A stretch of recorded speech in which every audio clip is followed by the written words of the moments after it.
M0FXB. Welcome back to my beginner's guide on the FX-4CR. Now this is the new version. You can tell because you've got no white line on the black buttons there, also known as the third generation. If we just unplug the power, turn this round to here, you will see that we've got USB-C output, and it does change the frequency, and we've got the circular DC input, and this is the cable that's provided. It's a fused cable. Then we've got PTTL CW key there, and yeah, that's it. This case is made from metal. On this side we've got the mic, extension, speaker and phones, and they work very well. Very clear audio from the speaker. I'm not sure, I didn't have one before, but there is a small fan here. I've seen the modification for a fan. We've got that, and then on the back we've also got a couple of threaded holes here. So I'll have to look up what they're used for. So going back to the front, as you can see, it's a green case. I've seen them in black, I've seen them in blue, but the one I've got, which is what I would call the third generation model, is this color, and it did not come from the BG2 FX site because they're out of stock. There's lots of these on Aliexpress, and they're delivered for about £430. I didn't have to pay tax, maybe you will. So the first thing you'll notice when you turn it on is that the buttons are actually touch buttons. It does help if I add some power. Grab that.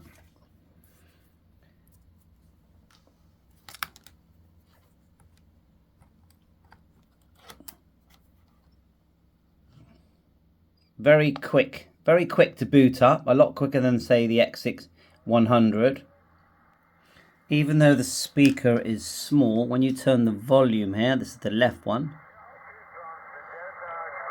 It's not busy at the moment, but that's the internal speaker, and it actually sounds, for such a small speaker, it actually sounds quite good. But yeah, let's plug in the extension speaker, which is on the other side.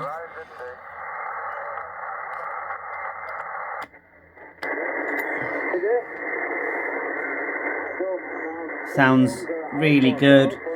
And if you do want to turn on your noise reduction, just hold down the SSB and you can adjust the parameters, but that's how you do it, just hold it. Now selecting bands, the quick way is to just tap the F, turn this knob here, the tuning knob let's call it, it's on 60, tap the F, and now you're on 60. Tap again, and it changes instantly to that band. You're using the F as a back button.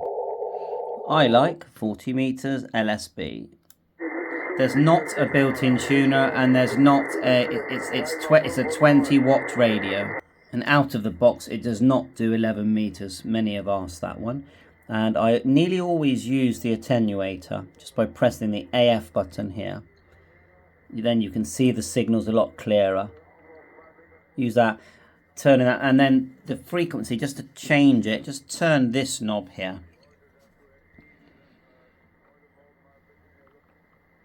Yeah, like so.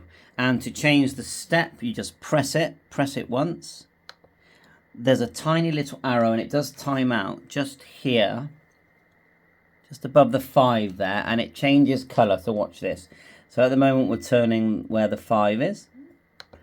Press it, it goes red, then, gotta be quick, move the other knob. Let's get this quicker.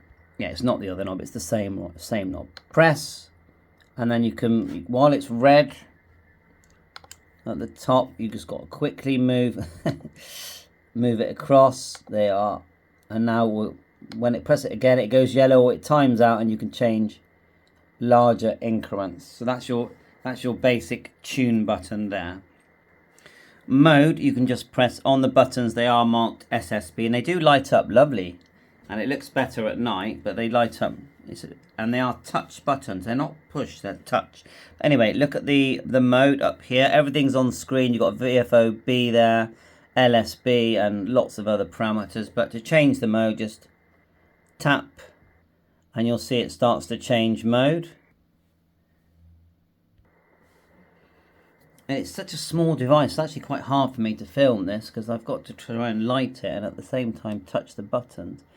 But you'll see that with the LSB, as you change, you get a digital option, and when you're in the digital option, it actually goes quiet, and you've now got the word digital showing here.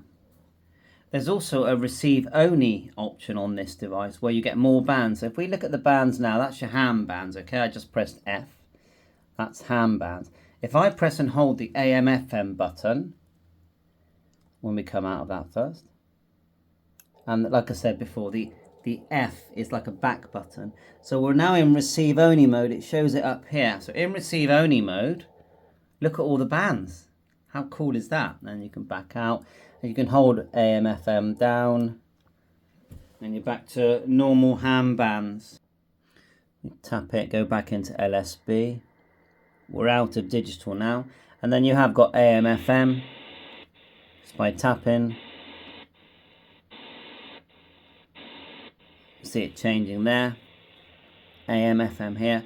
You can see your bandwidth adjustment just here on the top right as well. And then CW. And you could, I suppose you could probably just touch these with a pen, couldn't you? Well, maybe not. Anyway, CWL. Holding it down, see if it changes anything. Back to LSB. To change the power, just briefly press PWR here. And you can adjust the power. Now remember the power, oops, wrong button, this one, is different on different bands. I'll look it up in a sec. And of course if you hold it, you turn it off. But another shortcut you've got is if you just press F and then tap one of these buttons, like that says 24 megs, it takes you to 24 megs. So you go F, and we'll go to 3.5, F, 7 megs. That's a handy little tip as well. We've got the A and B band, as you can see. Just tap in there. Receive increment tuning, you tap it, and then you can adjust. Turning this knob here, that's your receive increment tuning. Not really busy today, is it? Someone there. It does tend to pick up as the day progresses. It's a 2-inch screen and the voltage coming in ranges from 10 to 18 volts.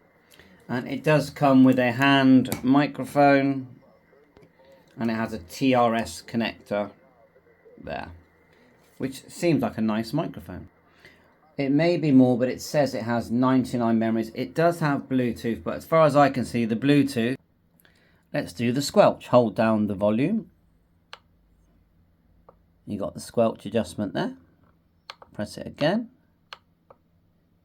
Mic gain. And of course volume. VFO memory. And it looks like there are some memory channels in there, aren't there? Let's have a look. No? Oh, hang on. The dog's here. It looks like I've got to assign some memory channels, and when I do that, I'll make a separate video. Attenuation button, which we did earlier.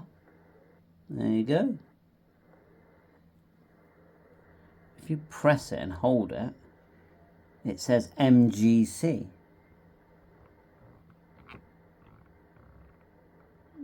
Okay. I actually don't know what that is, but yeah, if I see it, I'll tell you. DSP is hold down the SSB and then it appears just on the screen, just here. To adjust it, it says, oh, I found what MGC means, manual gain control. So I think it's saying that when you turn on your noise, your NR, which is just up here, then you can press and hold the volume to adjust it. I'm not seeing that at the moment. Ah, there it is there. It took a while. It says DSP. Do you see that? I'm pressing the volume and eventually you see DSP. Okay, that's it. When it's on.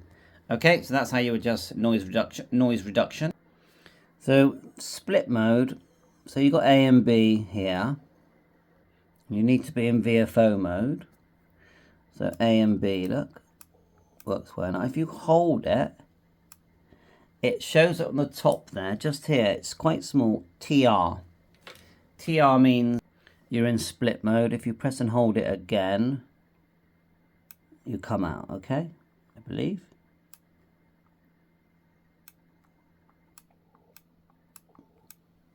Okay, when you adjust the power, remember that 6 meters is only 5 watts.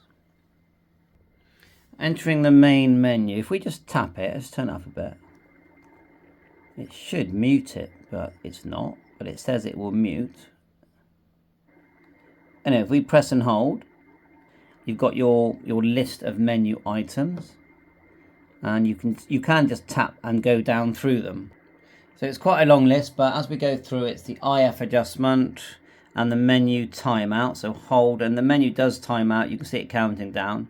Then it's IF adjustment, CW delay, ADC speed, Bluetooth, which is number 4. And to change the parameters of any of these, you just turn, and 1 is on and 0 is off. And the Bluetooth really is for interacting with software like the FTCN program for FT8. You know, it's not an audio, as far as I can see, it's not an audio Bluetooth.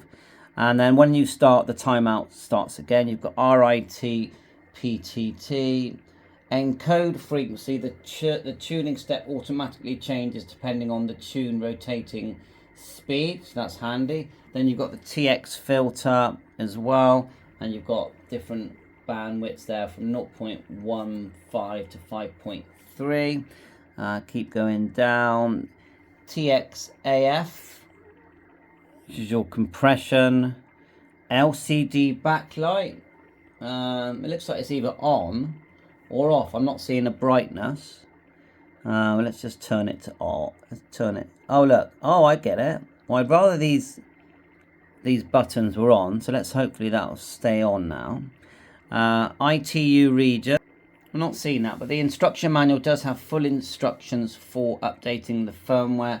It uses software called STM32 Cube program, and it says stay connected.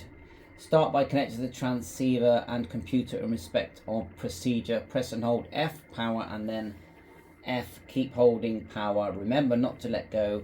If you let go of the button, your connection will be lost. And then you go to the programming, the STM32 Cube programmer, get the firmware from BG2FX, download it, and then install and run the STM32 Cube programmer. Select USB from the top right of the STM Cube program 32. And select USB from the top right. If you do not see a USB port, and then you basically select and then click download and it runs it. But we're going to do a completely separate video on that. The ITU region, I've not seen that before. So we go to the last one. What changes? Well, you've got some more here. You've got SPE color. And you've got a lot of choices there. Is that spectrum? I'm going to have to tinker with that and see what happens. Press menu, SPE amp. I definitely don't know what that is. And then it all starts again, and press and hold to back out. Oh, look, I've got a feeling that the spectrum color changed. So let's just do that again. And can we go backwards to the top now? So we go back. Oh.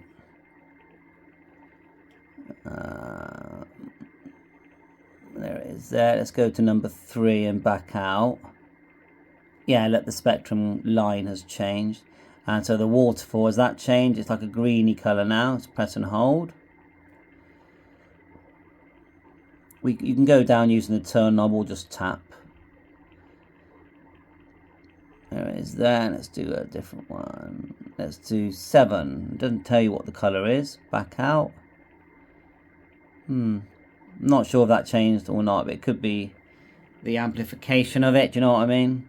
Like, you know, I've been using the attenuator.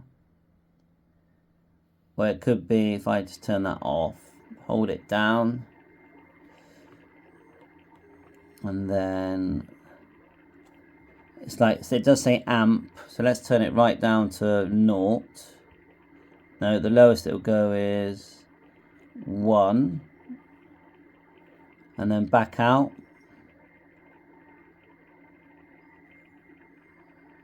Yeah, hard to say, but I tend to turn on the attenuator. There's a whole power calibration setting in the instructions as well. Receive IQ balance, and so yeah, definitely read the manual. And remember, I'm learning this with you. I'm not teaching, I'm learning this with you. Okay, so I think it's a big plus that they've managed to have a USB-C output. I just think on this, very pleased with how this device feels and looks, and the quality of the screen and the interaction between me, the user. Yeah, it's as good as your antenna, and the conditions outside. There's a lot to learn, and thanks for watching my YouTube channel. I have got the Micro PA50 amplifier and the ATU100M tuner, and I've tested them and they work well, and I was getting 40 watts out of this, no problem at all. So I think you'll be very happy with your purchase. You are buying a small transceiver. I think that is the whole point of this. It's a very small, compact transceiver, more suited really to taking an antenna with you that is the right length for the band that you're going to use. It's small, it's compact. Look, there's the microphone just here. Okay, it's not much bigger than the microphone. And so have fun, and yeah, a small little extension speaker. I know mine's battered, but what I do actually recommend is a Bluetooth transmitter. These are always fun. You just plug them in. There it is there. Make sure it's on TX. They're only about £8. There's our little Bluetooth speaker. Hopefully it's charged. You turn it on. Starts to flash. You can buy several speakers, of course, but this is just the one I've got here today. And when they pair, it takes the audio from the jack, and these are on Amazon for $7.99. And if there is audio, and then once it pairs, you'll hear it. And there it is there. That's paired. Still got volume control. And it means, if you're moving around a bit, you can move this. I think you'll get a good 10 foot out of it. Bye for now. Please remember to like and subscribe. Lots more videos to follow. We will learn to get WSJTX working. And I have already made a video using my amplifier. Bye for now, 7-3.